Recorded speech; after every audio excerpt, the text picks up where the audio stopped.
Me on this episode of Teaching Through Times and Seasons. I feel like, a rather interesting topic to discuss tonight that just seemed like it was pretty relevant, like the Lord kept bringing it up over the week. And that is the issue of time and the prophets and the prophetic words and how those two fit together. Um, I have a saying that I tend to use a lot, which is prophets can't tell time. And by and large, it's pretty true. There have actually been some words that is going to evolve and change in our day, but the reality is, historically speaking, it is very difficult for prophets to understand timing and what time they're seeing. And let me explain why. When the prophet gets a prophetic word, they're literally being taken outside of time. If you think about John in the book of Revelation, we try to read Revelation chronologically. We try to read his phraseology when he says, and then this happened, and then I saw this, and then I saw this. And we try to put that on a timeline when the reality is John was outside of time when that happened. And so just because he saw it at that moment doesn't mean that it happened following what he saw previous to that. He was completely outside of time. Prophets, when they get a word or they have a vision or however it comes to them, they are taken outside of time. And a lot of times, prophets try to then interpret their words based on their understanding of time, and that often is inaccurate. And so what happens is we disregard the prophetic word because it didn't happen in the timeline that they specified. Now, I understand how the prophetic and time doesn't always fit together. In 2010, I wrote a book, and I really asked the Lord while I was writing this book, please don't let this be what I called a 10-year prophecy. In other words, this isn't even going to make sense for 10 years. And the reason I was saying that is because I'd read several of Rick Joyner's books 10 years after he had written them, and I realized, oh my gosh, this is about this day. And yet the way he wrote it, it seemed like it was at that time. And yet it was a 10-year fulfillment.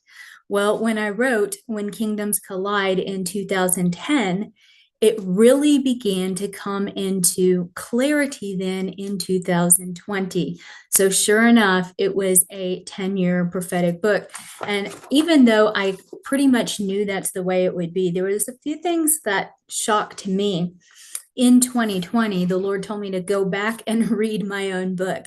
And so I did. I went back, and some of the things that stood out, we are so distracted by the way things are that we could easily be thrown by the change that is coming. Are our ministries dependent upon the structures which currently house them? What would we do if we woke up tomorrow and there was no church building to gather at? What if it was disallowed by the powers that be? What if there was no Christian university to go to work at? What if there was no large nonprofit organizational ministry headquarters? Do we know our jobs and our placement in the Army well enough to continue on in the calling if the structures were to collapse? In 2020, we found out what it was like to wake up and not be able to go to the church and not be able to go to those large ministry headquarters. And then I wrote on page 16, so the shakings promised in Hebrews 13 will come. The shakings will come, and they will change what we are accustomed to. They will change our routines. They will change the way we express Christianity. They will change the way we operate in the business world. They will change our priorities and our pastimes. This kind of restructuring is necessary in order for the people of God to be transformed into the army of God. Well, I mean, I don't know. Would you say that the way we do business has changed?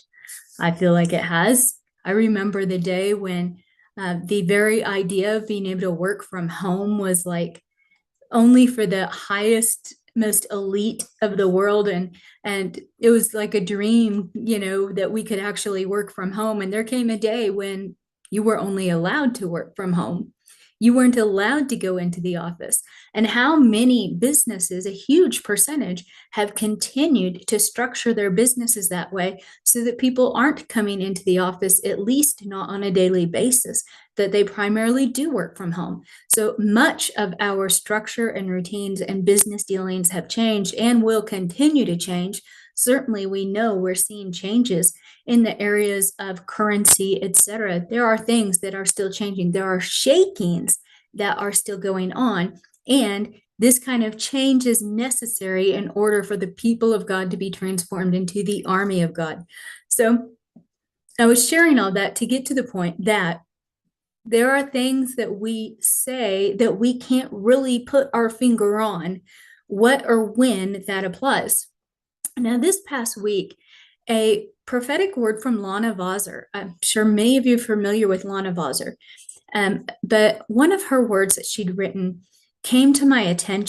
was brought to my attention by some dear friends. And I was really amazed at how applicable it is for the time we're in. But it was written August 2018.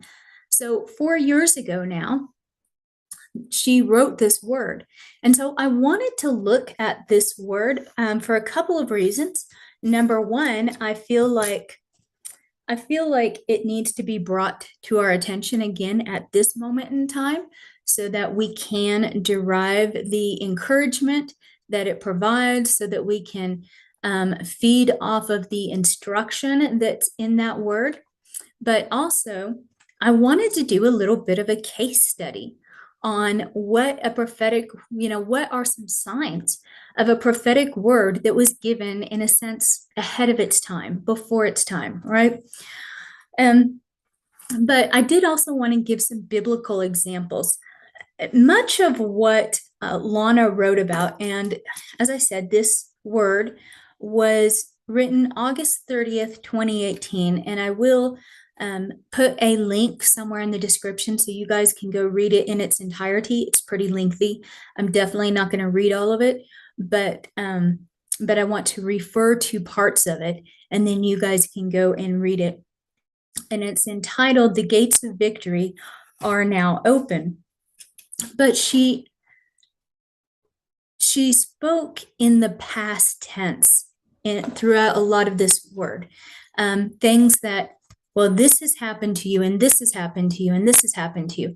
And I'm sure it made some sense in 2018, but now in 2022, it seems very, very, very relevant and significant in ways that I'm sure it did not in 2018. At least when I look back at my life, it wouldn't have applied like it does now.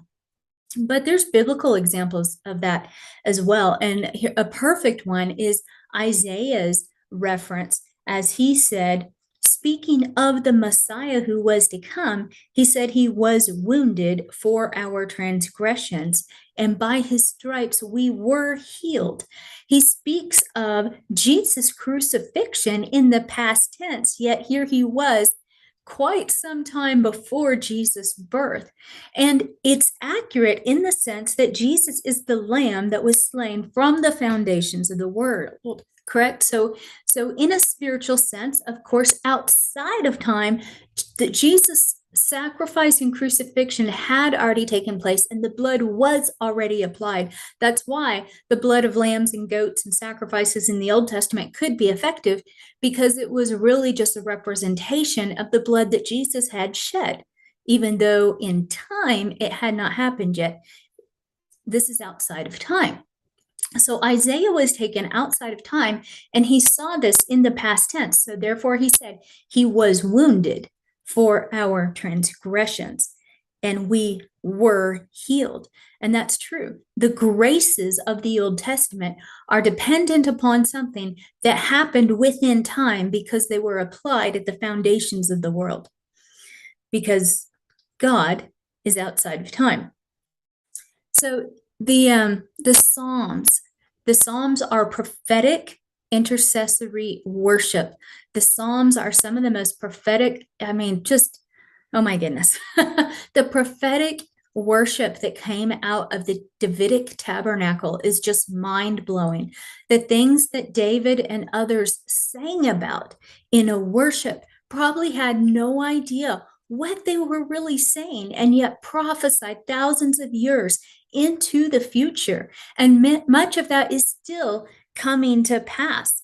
So, also, we see a lot of times in the Old Testament, and it's true again, even today, that when Old Testament prophets would prophesy, often there was a current fulfillment or a fulfillment that was going to happen maybe in the next year or 10 years.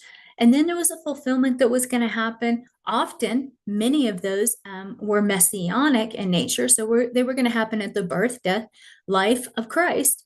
And then those verses may also yet apply to Jesus' second coming. So there is an element of prophecy that is multidimensional. And so you can have a word, and I'm sure this word from Lana Vawser in 2018 was much like this. Did it apply in 2018? I'm sure it did. I'm sure there's many people that read that and could really connect and relate with it. But did it apply in the way that it applies nationally and globally today? No. This is a completely new fulfillment. So it's a multidimensional word. So I'm going to kind of talk through some of the word, and we're going to look at some things that stand out. What are some clues? Like if you're reading a word that's been written sometime before, what are some clues that that prophetic word might apply now, might apply today? Here are some things that would indicate that a word may have been ahead of its time or have a greater fulfillment in the present than it did in the past. Number one is things that either didn't make sense when that word was given or seemed only mildly applicable at that time are profoundly relevant in another time. So there may be something that either you just don't get it at all, it just doesn't make sense at all, or maybe certain people say, oh yeah, that's what I've been experiencing in my life. But the vast majority of people would go, yeah, kind of, I guess. But then in another time, it is extremely applicable. And I feel like this word from Lana Vawser really falls in that category. Like, yes, there were probably individuals that could really relate to this word in 2018, but we can all relate to it on a new level now in 2022. So one of the things she said, the reason the battle is so capitalized, is so strong, and has been so strong, is because of the magnitude of breakthrough victory that is upon you. Okay, so since 2020, we have experienced a battle that is really, we've never seen anything like it before. We've been going through an intensity of ongoing, nonstop, evolving battle. It changes from one front to another. We get one thing dealt with and something else crops up. But the intensity of the battle has been just extreme since 2020. And yet in 2018, she was writing, the reason this battle is so strong is because of the magnitude of victory that's coming upon you. So now we can relate to this in a different level. There's a call to stand in this word. She says, you are moving into your land of victory. Do not shrink back. Do not cower in fear, but stand. Now is the time to stand. And then she gives the Ephesians 6:10-13 passage that talks about when you've done all to stand, stand therefore. Well, if you remember, standing was a theme, particularly in the end of 2020 and the beginning of 2021, that we have to stand in what we know to be true, because the world, the news, the media, everything is telling us that everything we know in our minds that is true is not true. And so we're having to take a stand and to continue in that stand no matter what we hear with our ears or see with our eyes. I think it's really important. And I've mentioned this before, but we just have to really get it into our heads that we live in a time where we can't even trust what we see. We can't look at a video and see something happen and believe that because we've now seen it with our eyes. We can't, because there is technology such as deepfake technology that can create videos that even computers cannot tell if it's accurate or not. And so if you hear an accusation against somebody, or you hear something happening, or you see a video of it yourself, you cannot count on that being true. We have to learn how to discern by the Spirit of God. We have to stand on that and on His truth, and not just what we see with our senses, what we know with our own senses. So there's a call to stand in this word. An attack of unusual fear, at least 5 times in this word, she talks about the level of fear that has come against the people. Let's see. Let's use this reference. This is several pages long. That's why I said we can't go over I can't just read it all to you. Oh, okay. Well, but I didn't pick a good reference for that. Let's see, what's one of the others?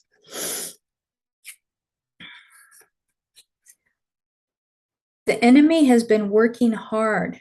This is it. The enemy has been working so hard with fear, intimidation, mind fogginess, confusion, and discouragement to keep you from seeing and hearing clearly. Remember what I was just saying. We can't trust what we see and hear in the natural. We have to discern by the Spirit. But the amount of fear that has been unleashed on the earth since 2020 is just, it's an unusual level of fear. And she says the fogginess and the smoke screens will begin to clear, and you will see with greater vision and insight the plans of God for your life and your families in the new season we are now in. Now, that's true, but you have to understand the fogginess and smoke screens will clear for us as we discern by the Spirit, as we learn to hear and see and exercise our spiritual senses, not our natural senses. Because I guarantee you, the smoke screens aren't going to clear for the world. It's not going to get better. It's not going to get easier to see and discern.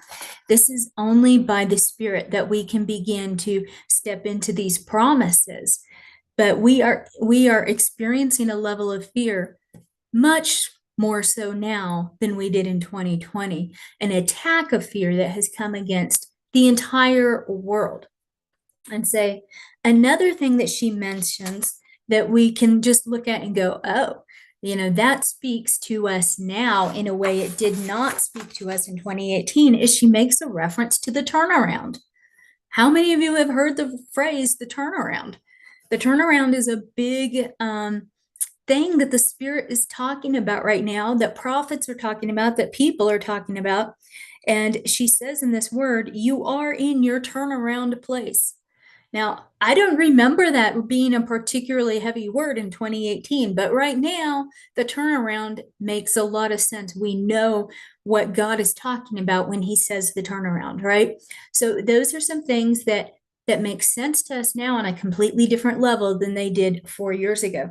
So the other thing is, when you're looking at a word and you're wondering, okay, is this really applicable for today, or was it just a word for that time, or was it not a word for that time at all? Was it actually for a future event?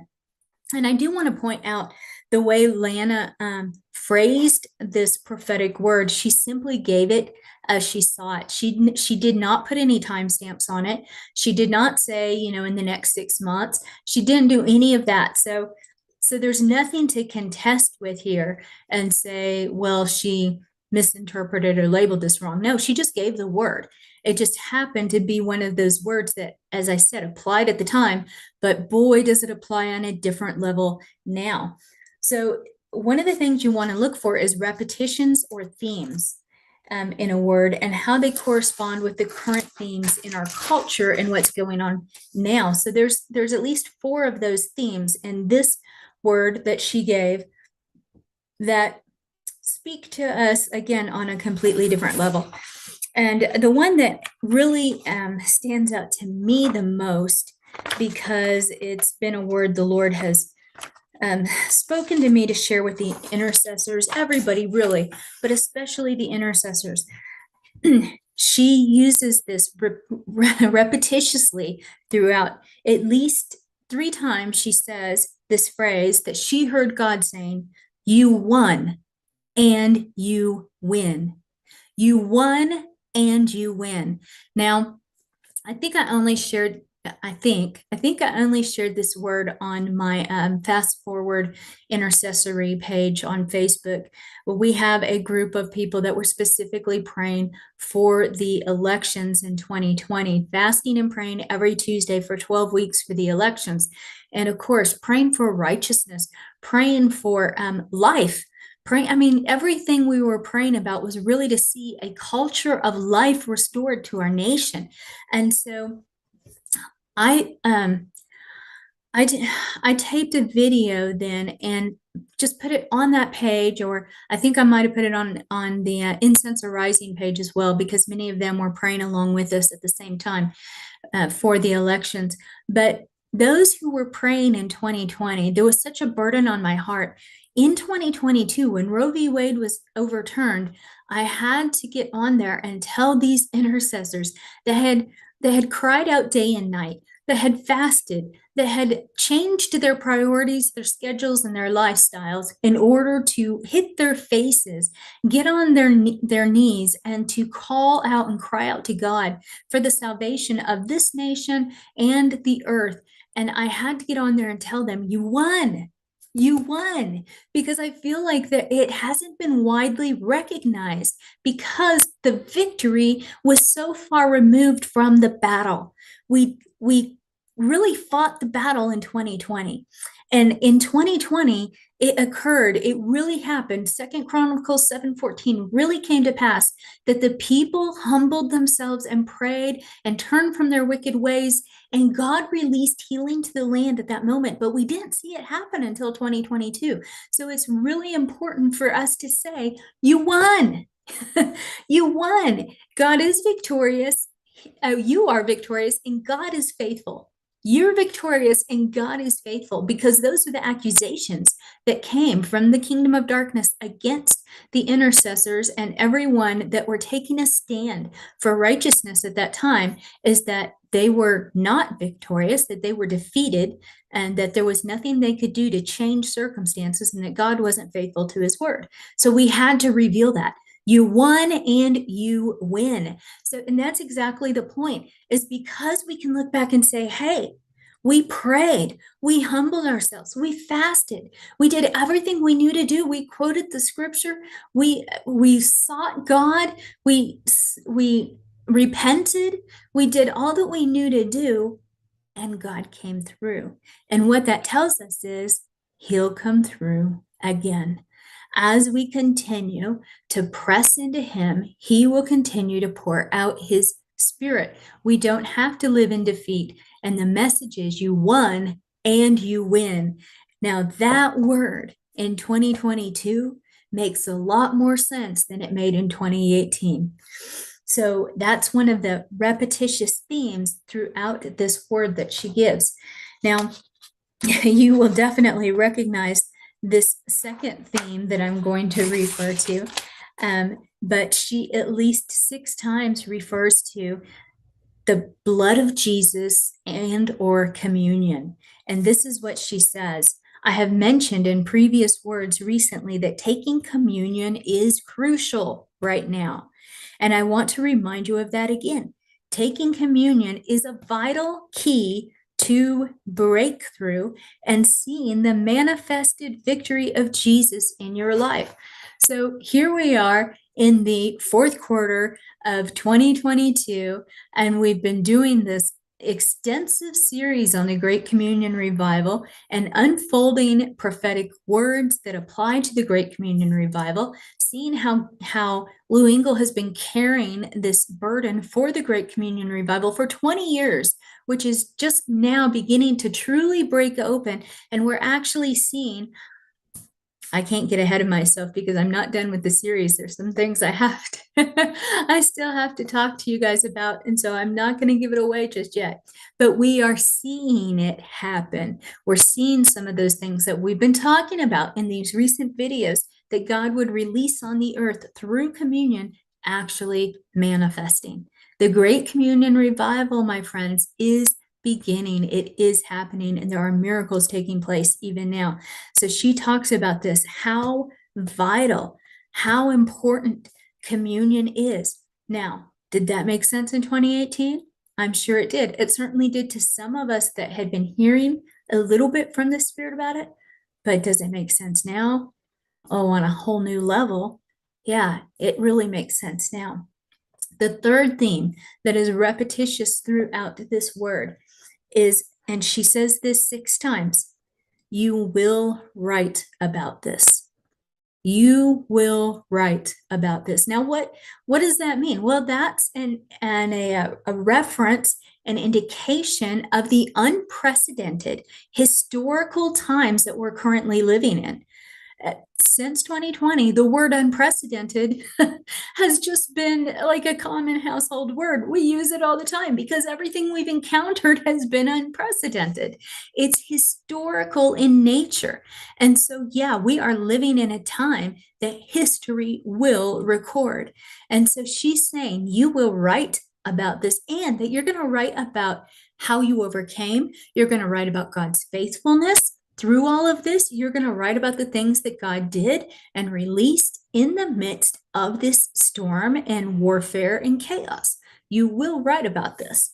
And so that, again, does that make sense now in a way that it wouldn't have made sense in 2018? Yeah, it does. Yeah, it really does. And the last theme that she mentions, actually from the very beginning of the word all the way to the last page, is one that let's see, it shows up at least 6 times again. And here's what she says. Let's see, there's so many references. I'm trying to, this is, I think, the most important reference. She said, the Lord spoke to me, the enemy has tried to cage many, but I am now releasing greater favor upon them. The enemy has tried to cage you. That's what she said over and over again. The enemy has tried to cage you. She says at the very last sentence, fear has tried to squash and cage you, but my power will astonish you. Over and over again, the enemy has tried to cage you. So what do we call quarantine? Being caged, right? So the enemy has tried to cage us since 2020, and there's been just reoccurrences of things now and again of how lockdowns might happen in other time periods. There's lockdowns still going on in other countries. There's all kinds of different ways of government or powers trying to keep people isolated and locked in so they can't get together and riot or whatever it is that they're scared of. The enemy has tried to cage you. Now, in 2018, did that caging of the enemy make a lot of sense? I'm sure some people felt on a personal level that they were locked up. I'm sure some people felt like they were caged in some way. But does that make sense in 2022 after what we've lived through over the last 2 years? That makes a lot more sense now. The enemy has tried to cage you, but the power of God will astonish you. And like I said, I wanted to bring that word to the forefront again, so I will link it and you can read it in its entirety. It's very encouraging. I know I brought out some highlights that maybe didn't seem that way, but it was very encouraging, and it has some strategies in there such as communion and participation in the covenant meal with the Lord. So there's strategies in there that should help you navigate the day that we're in right now, because I think, as we've established, it speaks to this day on a whole new level. And it's just a very interesting case study to look and see. So when there's a prophetic word that has a new level of application in a different time, how can we identify that that word is actually for now, and why? Why is it that sometimes prophetic words are attributed to a certain time period, or even said in a year or in 6 months or in 2 weeks, this is going to happen? Well, it's because it's very difficult for prophets standing outside of time, and maybe they don't even understand that. Not every prophet has been taught the theological realities of what they're experiencing, especially younger ones. So they may not even be fully aware that, hey, I'm standing outside of time and I'm seeing something that looks like it's in the past, but actually hasn't even happened yet.